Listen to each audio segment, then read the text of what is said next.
Finally साथीहरू मैले चाहिँ नेपालदेखि पठाएको सामान भेटी पनि सकेँ। बाबासँग बोल्ने दिदीहरूसँग बोल्ने टाइमै हुँदैन। बिरामी छु साथीहरू।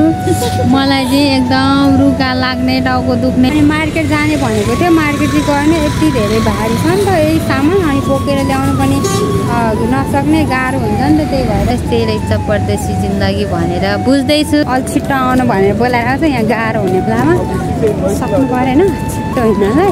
तिमी के भन्न चाहन्छौ?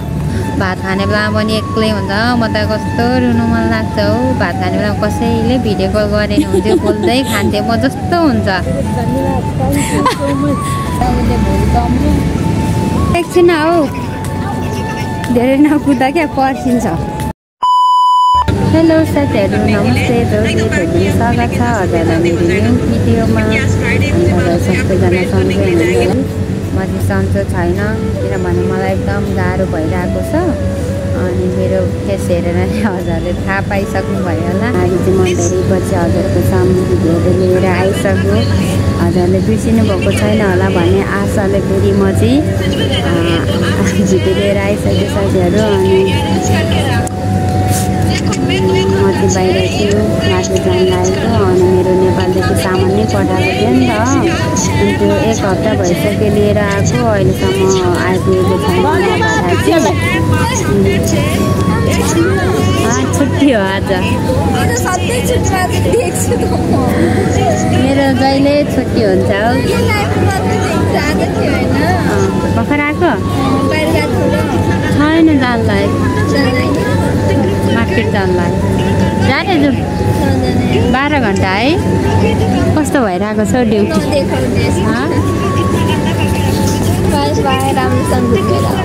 के सन्चो नभएपछि फेस पनि यतिकै हुने रहेछ होइन। के गर्नु साथीहरू, गाह्रो छ जिन्दगी एकदम। मलाई चाहिँ मम बुवाको सबै मेरो फ्यामिलीको याद आइरहेको छ होइन। त्यही भएर आज मलाई रुनु आएर रुँदा गरेर आँखा पनि कस्तो भइरहेको छ। अनि कोही छैन साथीहरू पनि कोही छैन, म एक्लै।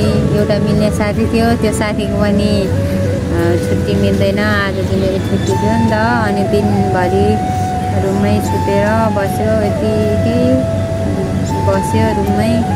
अनि साथी आएपछि मार्केट जान्छु भनेर बसिरहेको थियो, अनि साथी पनि आइपुग्यो। अनि म चाहिँ अब मार्केट जानु भनेर बाहिर आएर बसिरहेको छु। अब हामी चाहिँ एकछिनमा जाने मार्केट। अनि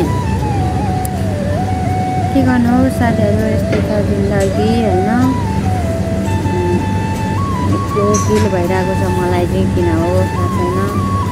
एकदम राति भइसक्यो है। म चाहिँ उता नेपालदेखि सामान पठाएको थियो नि त साथीलाई, अनि उसले कल गरेको थिएन, उसको कलको वेटिङमा बसिरहेको थिएँ म चाहिँ।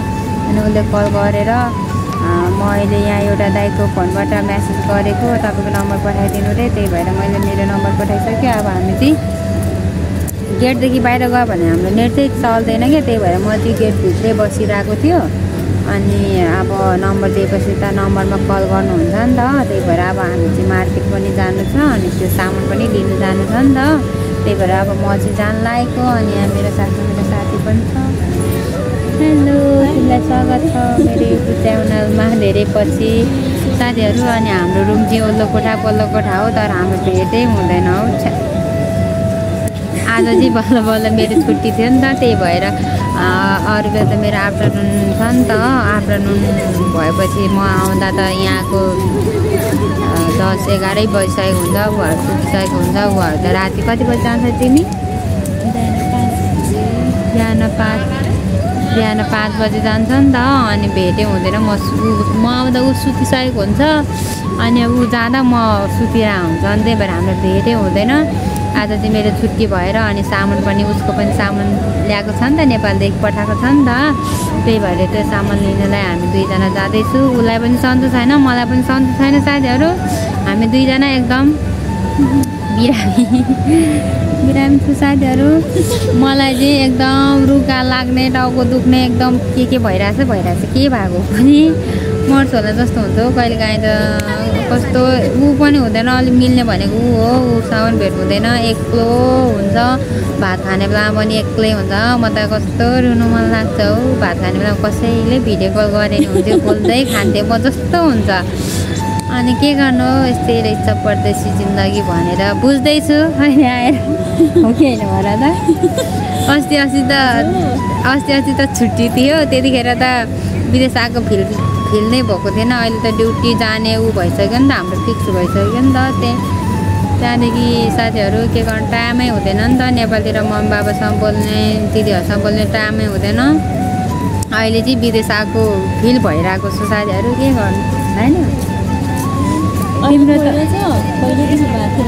पहिलादेखि लगभग हुन लाग्यो 1 महिना जति पहिला त भएको थिएन नि त हाम्रो ऊहरू नआउँदा त हाम्रो ड्युटी सुरु नहुँदा त अब घरमा पनि मजाले बोलिराख्नु पाउँथ्यो नि त दिदीहरूसँग सबैसँग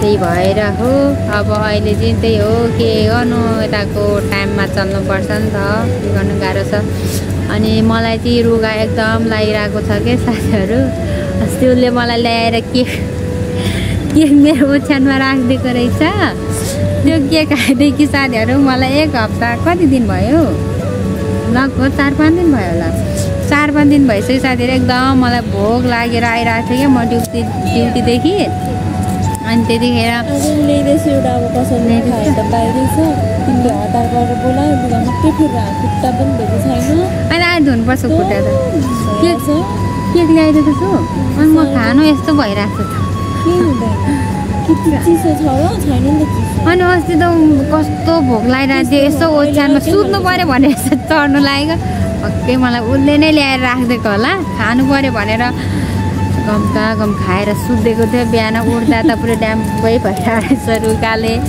रुगा लागेर त्यहाँदेखि यहाँ त चुहिएको हो कम त बिजोग भइरहेको छ भनेर साथीहरू के गर्नु हो गाह्रो त रुगा लगाएपछि फेरि आँखाहरू पनि कस्तो हुने रहेछ कि अनि त्यही माथि झन् आज त रुएर बसेको त्यही भएर कस्तो गाह्रो भइरहेको छ साथीहरू मलाई मात्रै थाहा छ के गर्नु मेरो मनको कुरा कसले बुझ्दिने एउटा ऊ छ उसले पनि खै बुझ्ने हो कि नबुझ्ने हो बुझ्छौ कि बुझ्दैन भन त बुझ्ने टाइम छ र कहिले काहीँ यसो टोइलेटतिर आउनु सु गर्ने बेलामा यस्तो ढोका खोलेर हेर्नु छैन म यसो मलाई चाहिँ कति धेरै याद आउँछ कि यसो म अब 10, 10:30, 11 बज्छ नि त यहाँको नेपालको त लगभग 1 नै बज्छ अनि त्यतिखेर चाहिँ यसो टोइलेट पो आएको छ कि म चप्पल हेर्छु जहिले चप्पल हेर्छु कहिले उसको चप्पल हुँदैन है पक्कै टोइलेटतिर होला भेट हुन्छ होला जस्तो हुन्छ कहिले चाहिँ उसको चप्पल साथीहरू लाएर गइदिने रहेछ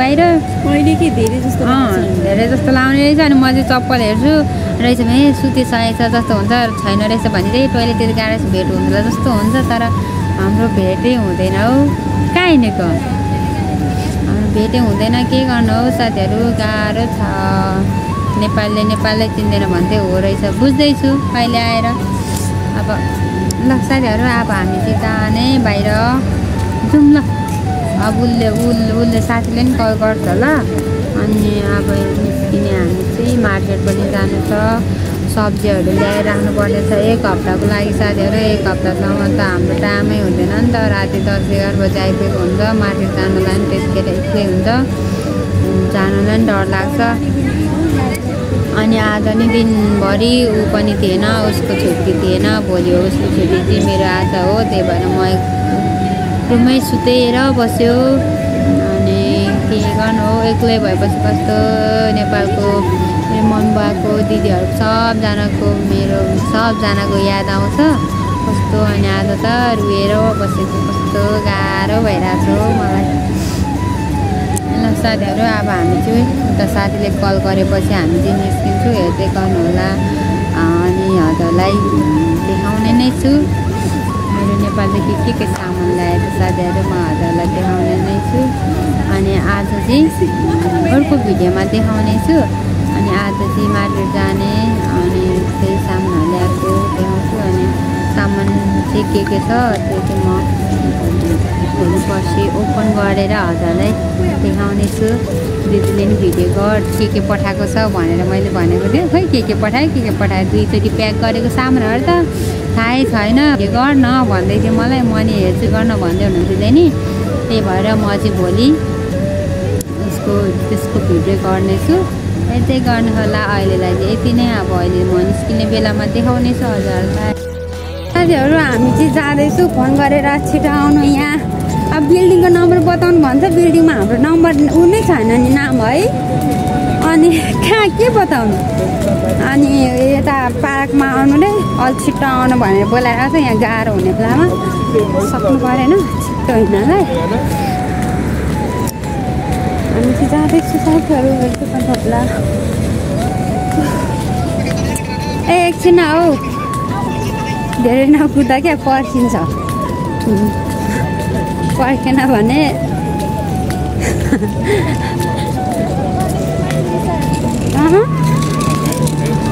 हिँड्न म यहाँ आउनै छैन मेरो बलै छैन सकिरहेको छ साथीहरू म चाहिँ अलिकति उता सामान लिएपछि हजुरलाई देखाउने छु अहिले चाहिँ मलाई गाह्रो भयो भिडियो बनाउन किनभने साथीहरू मैले चाहिँ नेपालदेखि पठाएको सामान भेटि पनि सक्यो लिएर हामी चाहिँ यता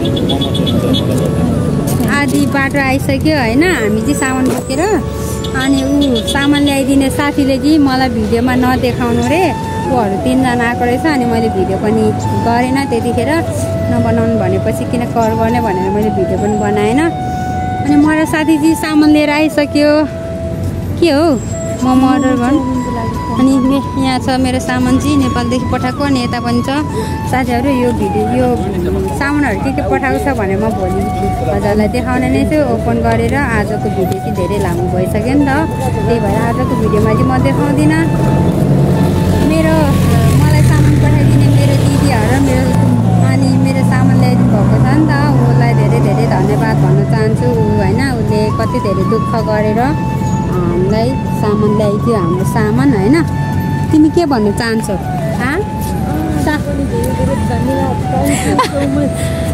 हाम्रो सामान ल्याइदिनु भयो तपाईँलाई धेरै धेरै धन्यवाद ल अनि हामी चाहिँ अब जाने हामी चाहिँ आज खाना नबनाउने मैले बिहान पनि खाना बनाएन अहिले पनि नबनाउने अब धेरै राति भइसक्यो अनि मार्केट जाने भनेको थियो मार्केट चाहिँ गर्ने यति धेरै भारी छ नि त यही सामान अनि बोकेर ल्याउनु पनि नसक्ने गाह्रो हुन्छ नि त त्यही भएर उसले भोलि जम्ले मार्केट त्यही भएर म चाहिँ गएन अहिले चाहिँ हामी मार्केट छिरेन साथीहरू यस्तै हो होइन आजको भिडियो चाहिँ यस्तै फुल भिडियो हेरिदिनु होला हजुरलाई के कस्तो लाग्छ फुल भिडियो हेरेर कमेन्ट गर्नु होला होइन कस्तो लाग्छ कमेन्टमा भनिदिनु होला फुल भिडियो हेरिदिनु भयो होला त्यसको लागि धेरै धेरै धन्यवाद अब नेक्स्ट भिडियोमा भेटौँला साथीहरू बाई बाई।